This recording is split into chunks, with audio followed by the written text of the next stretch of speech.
तो स्वागत है आप सभी का समाजशास्त्र की इस नई वीडियो में। आज का हमारा जो टॉपिक होने वाला है वो है संस्कृतिकरण की प्रक्रिया। देखिए सोशियोलॉजी में ये एक इम्पॉर्टेंट टॉपिक है संस्कृतिकरण। इसको दिया है एम एन श्रीनिवास ने, ठीक है। एम एन श्रीनिवास का पहले हम पूरा नाम जान लेते हैं। उनका पूरा नाम है मैसूर नरसिंहाचार्य श्रीनिवास, ठीक है। शॉर्ट में इनको एम एन श्रीनिवास कहते हैं। ये एक भारतीय समाजशास्त्री और मानवशास्त्री थे। इनका जन्म जो है वो 16 नवंबर 1916 में हुआ था और मृत्यु 30 नवंबर 1999 में। इनका जन्म स्थान कर्नाटक है, ठीक है। अब देखिए संस्कृतिकरण की जो प्रक्रिया है ये अ, ये बहुत ही इम्पॉर्टेंट टॉपिक है समाजशास्त्र में, जो कि जिसमें कि अक्सर बच्चे कंफ्यूज हो जाते हैं, ठीक है। तो आज इस वीडियो के माध्यम से आपका जो संस्कृतिकरण का कॉन्सेप्ट है वो पूरा क्लियर होने वाला है। वीडियो को आप ध्यान से देखेंगे। चलिए आगे बढ़ते हैं। तो अपनी पुस्तक दक्षिण भारत के कुर्गों में धर्म तथा समाज यानी कि religion and society among the Coorgs of South India, ये जो है एक पुस्तक है किसकी, एम एन श्रीनिवास की। तो इस पुस्तक में एम एन श्रीनिवास ने संस्कृतिकरण को परिभाषित किया है, ठीक है। संस्कृतिकरण की जो अवधारणा है उसके बारे में किसने बताया, एम एन श्रीनिवास ने। किस में बताया, ये तो ये पुस्तक है। इस पुस्तक में इन्होंने संस्कृतिकरण को परिभाषित किया है। अब आइए समझते हैं। तो देखिए श्रीनिवास के अनुसार, अकॉर्डिंग टू श्रीनिवास, संस्कृतिकरण वह प्रक्रिया है जिसके द्वारा एक निम्न हिंदू जाति अथवा कोई जनजाति या अन्य समूह किसी उच्च और प्रायः द्विज जाति के समान अपने रीति रिवाजों, कर्मकांडों, विचारधारा और जीवन शैली को बदलने लगता है।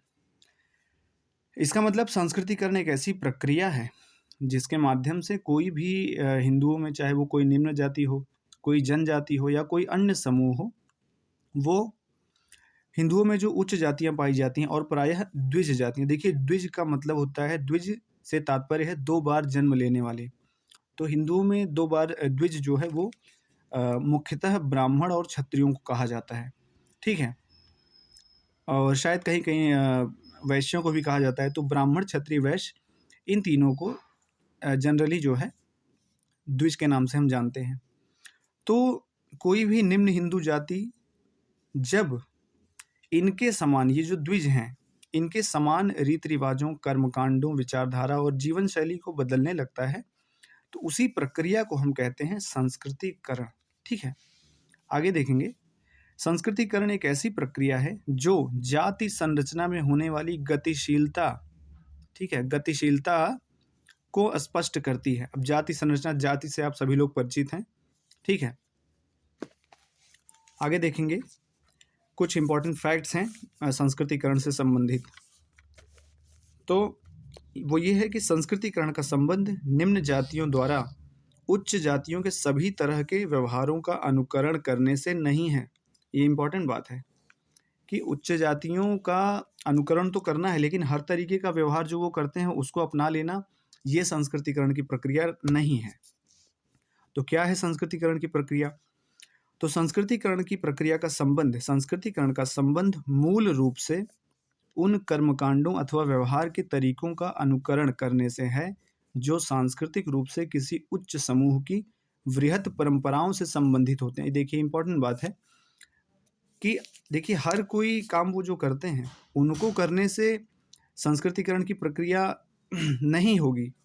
संस्कृतिकरण की प्रक्रिया का संबंध जो उच्च जातियां होती हैं, जो उच्च समूह होते हैं, उनके द्वारा जो बृहत परंपराओं का अनुकरण किया जाता है, जो बृहत परंपराओं का पालन किया जाता है, जब उनका अनुकरण किया जाता है तो उस प्रक्रिया को हम संस्कृतिकरण कहते हैं, ठीक है।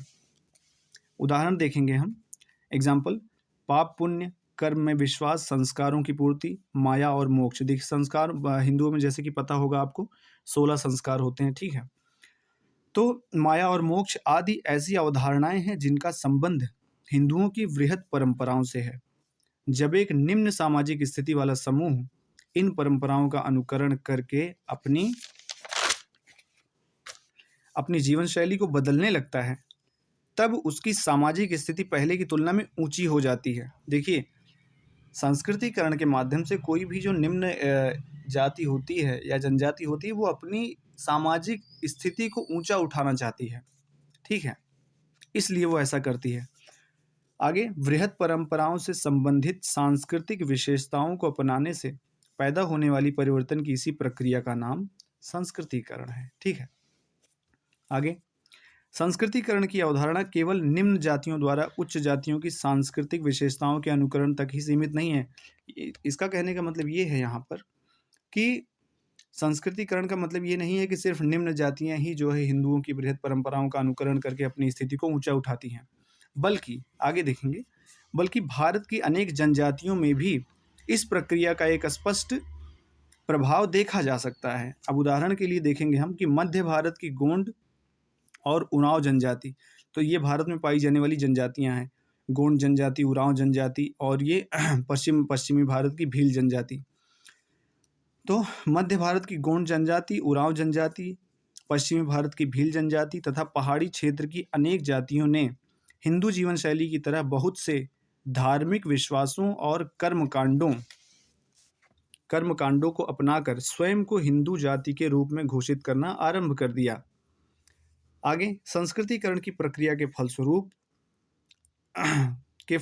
ही थारू जनजाति तथा अनेक दूसरी जनजातियां अपने आप को क्षत्रिय जाति का होने का दावा करने लगी, ठीक है।